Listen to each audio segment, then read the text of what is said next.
가상화폐를 놓고 세금 부과와 투자자 보호에 대한 논란이 뜨겁습니다. YTN 여론조사 결과 가상화폐 과세에 대해서 국민 절반 이상이 찬성하는 것으로 나타났습니다. 그런가 하면 취임 4주년을 앞둔 문재인 대통령의 국정수행 평가와 민주당 지지도가 정부 출범 이후 최저치를 기록했습니다. 여론조사 속에 숨은 민심 읽어보겠습니다. 이택수 리얼미터 대표와 함께하겠습니다. 어서 오십시오. 네, 안녕하세요. 네, 안녕하세요. 대표님 먼저 가상화폐 관련된 현안조사 결과부터 설명해 주시죠.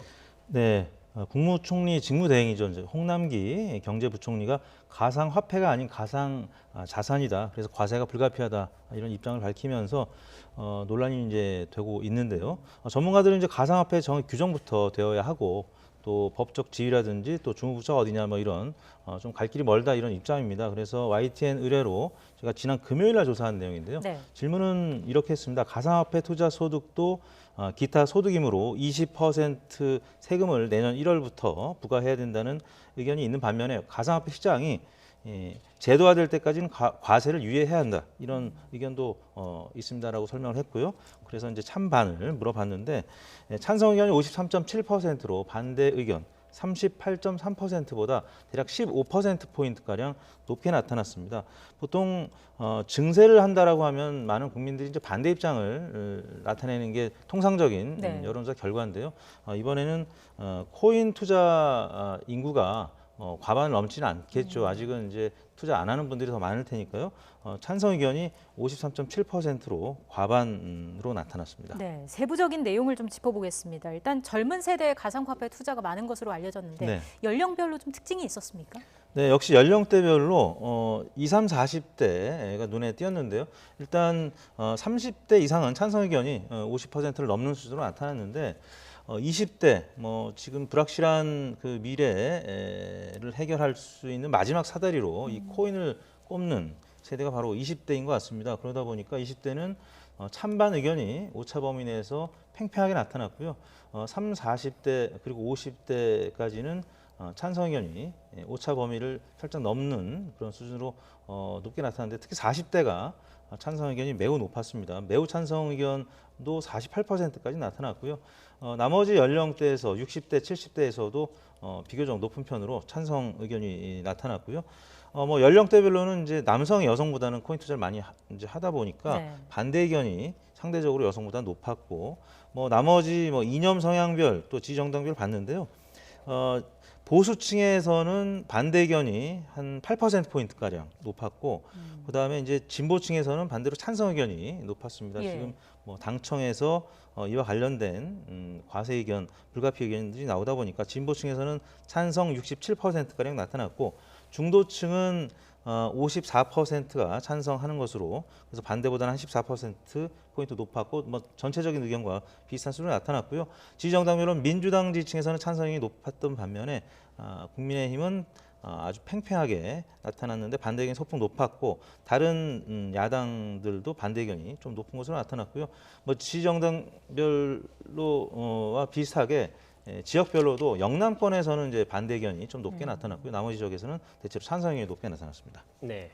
가상화폐에 관련된 현안조사 결과 받고 대통령 국정 네. 지지도 내용 한번 짚어보겠습니다. 결과 어떻게 나왔습니까? 네, 4월 마지막 주 지난주 월요일부터 이제 금요일까지 조사한 내용인데요. 긍정평가가 33%로 0.8%포인트 하락한 수치를 나타냈고요.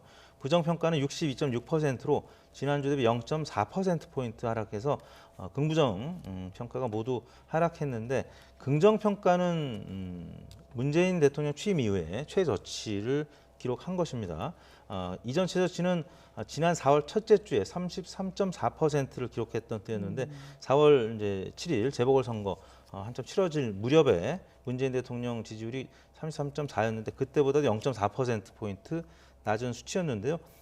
지난주 같은 경우는 주초에 이제 백신 수급 논란이 좀 있었고요. 이제 문재인 대통령이 백신 문제를 정치화하지 말라 이런 이야기도 했고, 화요일 날은 노바백스 CEO를 만났죠. 그래서 예. 이제 백신에 대한 우려가 조금 주중으로 갈수록 좀 소강 상태가 됐는데, 주중에는 또 이제 민주당 내 문자 폭탄 논란이 또 이어졌습니다. 그래서 민주당 내에서 이런 논란이 이어지다 보니까, 그리고 이제 법사위에서 박광원 위원장이 또 됐죠.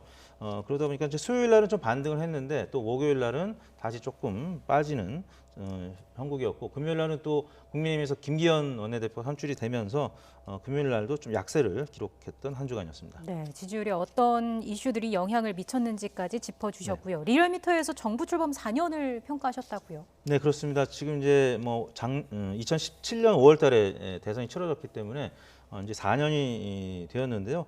문재인 대통령 4년 평균 지지율이 55%를 기록했습니다. 부정평가는 40.1%를 기록했고요.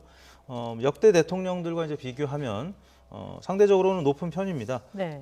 이명박 전 대통령과 이제 박근혜 전 대통령과 비교했을 때 박근혜 정부 4년 평균치는 49.4%였고요. 이명박 정부 때는 36%였는데 그때보다는 문재인 대통령이 좀 높은 수치를 기록하고 있는데요. 이제 기저효과라고 하죠. 이제 전직 대통령들에 비해서는 문재인 대통령의 긍정평가가 높은데 네.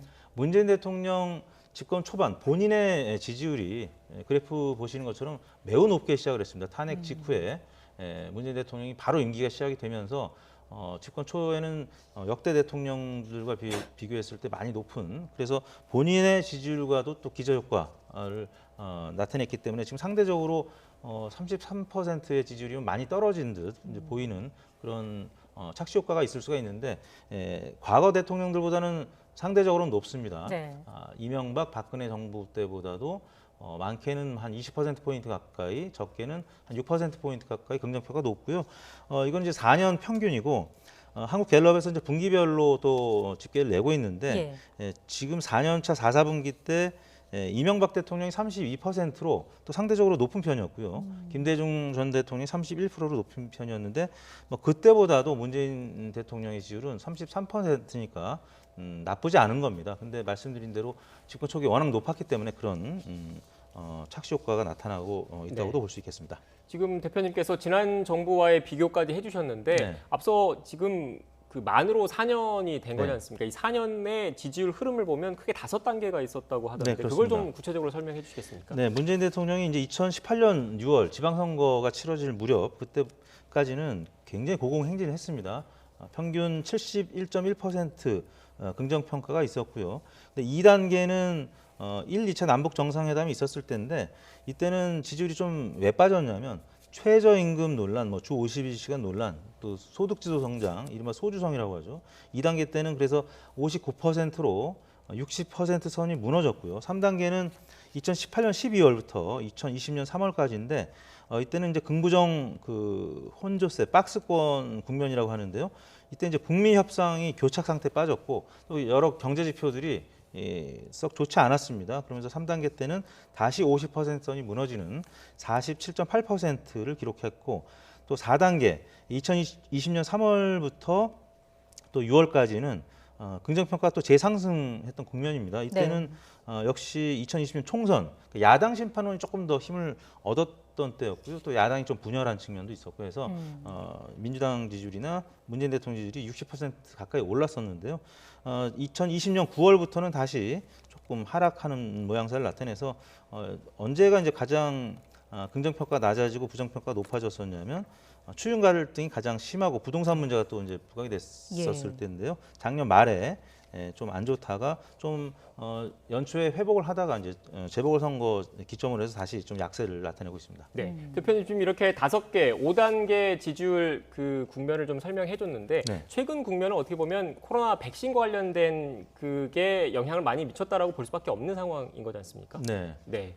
그래서 지금 정부에서 이 백신 접종, 이 수급 불안 우려가 커지니까 백신 접종 목표는 예정대로 달성을 하겠다라고 거듭 강조하고 있습니다. 조금 전에 문재인 대통령이 또 이와 관련한 발언이 있었던 것 같은데 관련된 내용을 좀 정리를 해드리겠습니다. 문재인 대통령이 특별 방역 점검 회의를 주재하고 백신 도입과 접종은 계획 이상으로 원활하게 진행되고 있다고 강조했습니다. 네, 또 우리나라가 백신 생산 글로벌 허브가 될 수 있도록 민관이 적극 협력하고 정부도 행정적, 외교적 지원을 다하라고 지시했습니다. 문 대통령의 회의 모두 발언 직접 들어보시겠습니다.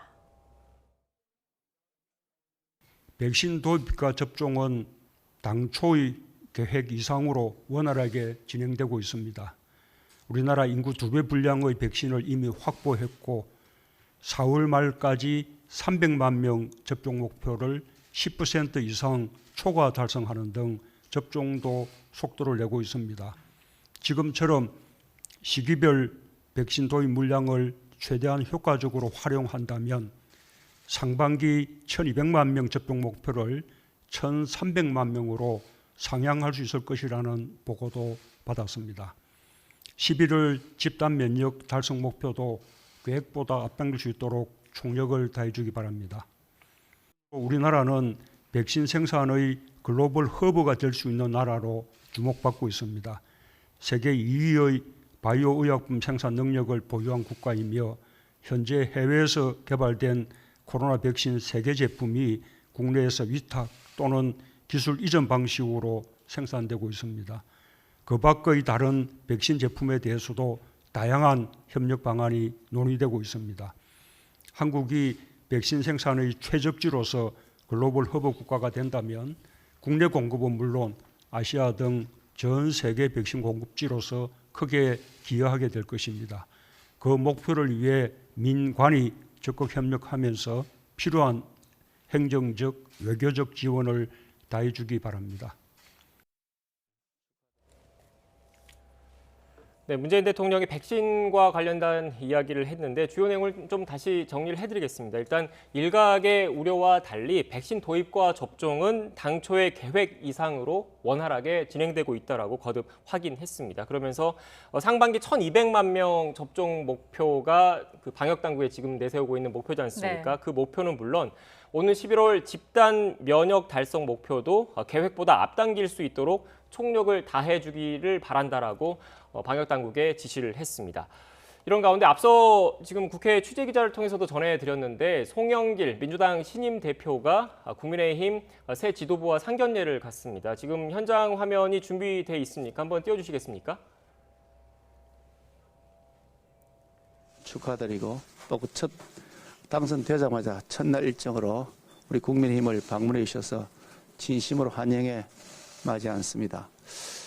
치열한 경선의 과정을 잘 통과하시고 새로운 개혁을 바라는 쇄신, 그동안 계속 쇄신에 관한 말씀을 많이 하신 걸로 알고 있는데 개혁을 바라는 그 열정을 잘 녹여내시면서 당선되신 만큼 우리 국민의힘과 또 더불어민주당이 함께 쇄신의 동반자가 되어서 같이 협력할 것은 협력하고 때로 경쟁할 것은 선의의 경쟁을 하면서 상생의 관계를 만들어 나갈 수 있도록 그렇게 저희들도 노력하겠습니다만 또 송영길 대표님께서도 같은 마음으로 해주실 것이라고 믿어 의심치 않습니다. 특별히 송영길 대표님은 제가 외교통일위원회에 속해 있는데 우리 위원장으로 제가 모시고 있고 비서실장 되신 우리 김영호 의원님은 외교통일위원회 민주당 간사시고 해서 평소에 한 1년 동안 벌써 오랫동안 서로 외교적 관계를 계속 해왔습니다. 그래서 앞으로도 아마 잘 협조할 수 있는 좋은 대표님이 되실 것이라 저는 생각하고요. 늘 앞으로 서로 대화하면서 좋은 국회, 생산적인 국회 만들 수 있도록 하는데 협조하도록 하겠습니다. 다시 한번 방문해 주셔서 진심으로 감사드리고 축하드립니다. 네, 감사합니다. 우리 김기현 원내대표 겸 국민의힘 비대위원장님께서 이렇게 저를 이렇게 환대해 주셔서 감사드리고 또 많은 의원님들이 함께 이렇게 맞아주셔서 감사를 드리겠습니다. 먼저 어려운 경선을 뚫고 원내대표에 당선되신 것을 진심으로 축하드리겠습니다. 대표님이 말씀하신 것처럼 저희들은 같은 상임위원회에서 1년이 넘게 같이 부대끼면서 많은 소통을 해왔습니다. 그런 자세로 우리 여야가 이 코로나 재난 시대에 우리 국민들에게 서로 조그마한 것고 싸우는 모습보다는 대승적으로 협력해서 국민의 근심을 풀어갈 수 있도록 함께 노력했으면 좋겠습니다. 그리고 지난번에 저는 우리 여야가 머리를 맞대고 협의해서 이해충돌방지법을 잘 합의해서 통과시켰습니다. 특히 국민의힘 의원님께서 법안심사 소위원장을 맡았는데 제가 전현희 국민권익위원장님으로부터 보고를 들었을 때 국민권익위원회에서 제출한 법안보다 더 향상된 법으로 여야가 지혜를 모아서 통과시켜서 참 만족스럽다 이런 평을 들었습니다. 이렇게 개혁 문제를 여야가 같이 머리를 맞대고 풀어갔으면 좋겠고요. 특히 이 코로나 때문에 너무 힘들어하시는 이 국민들에게 여러 가지 대책을 민생 대책을 여야가 머리를 맞대고 협의해갔으면 좋겠습니다. 다시 한번 당선되신 것 축하드리고 또 이렇게 환영해 주신 것에 대해서 감사를 드리겠습니다.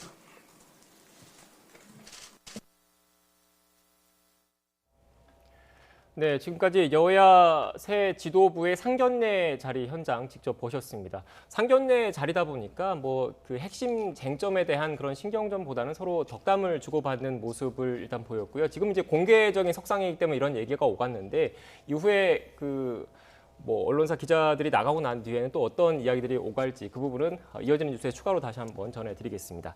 일단 관련된 이야기를 좀 정리를 다시 이어가면 지금 앞서 보신 것처럼 민주당의 송영길 신임 대표가 당권을 잡았습니다. 물론 민주당 내부에서는 뭐 모두가 친문이다라는 공식적인 입장을 밝히고 있지만 상대적으로 송영길 대표 같은 경우에는 개파색이었다라는 그 평가를 받고 있지 않습니까? 그래서 앞으로 대선이 1년도 남지 않은 상황에서 당청 간의 관계가 어떻게 될 것인지에 대해서 궁금해하시는 분들이 많고 문재인 대통령의 레임덕에 대한 그 전망을 내놓는 사람들도 있거든요. 관련한 그 여론조사 결과가 좀 있다면서요. 네, 지난주 금요일 날 이제 발표된 한국갤럽 조사가 문재인 대통령 국정수행 긍정평가 29%로 여론조사 기관들의 결과가 조금씩 다르긴 합니다만 가장 최저치를 기록한 수치가 나왔는데요. 문재인 대통령 지지율이 29%고 민주당 지지율은 또 그보다는 살짝 높은 그런 수준으로 나타났기 때문에 사실은 이제 집권 초반기에는 대통령 지지율이 민주당, 여당 지지율을 이제 견인하는 그런 상황이 계속 이어졌었는데 사실 이제 5년 단임제 하에서는 필연적 하락의 법칙이라는 게 있지 않습니까? 그래서 문재인 대통령 지지율이 그 전임 대통령도 마찬가지고요. 집권 4년 차, 5년 차 되면 빠질 수밖에 없는데 지금 지난주 발표된 한국갤럽 조사는 리얼미터 조사보다도 조금 더 낮은 수준이었는데 물론 이제 요일의 차이가 있습니다.